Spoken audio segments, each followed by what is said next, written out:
I'm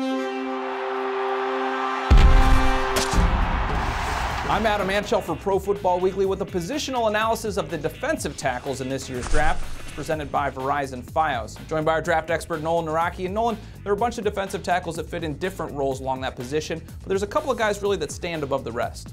Yeah, Alabama's Marcell Dareus has the most value. I think he's going to play anywhere along the defensive line.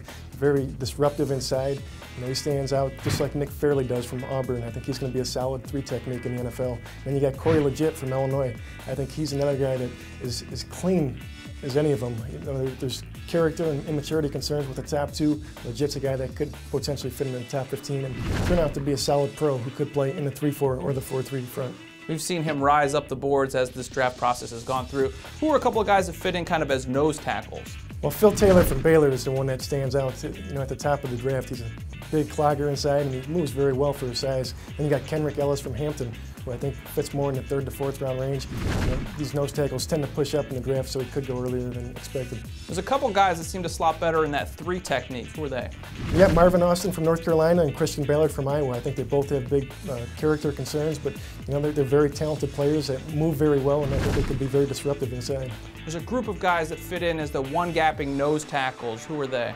You got Oregon State's Stephen Paya. I think he can play as a 3 technique or as a nose tackle. But him, Jarvis Jenkins from Clemson, Terrell McLean from South Florida, and Jarrell Casey from USC. I think they all fit well in that 4-3 fronts, and they move well enough to be disruptive inside. Obviously, a lot of talent in this draft all along the defensive line. You gave an A to the defensive ends. What grade do you give defensive tackles? There is enough depth here that I think you can give it a B. I don't know if the quality is quite there at the top, given all the questions about the character. So I think there's some risk in this year's draft, definitely at this position, so I'd give it a B.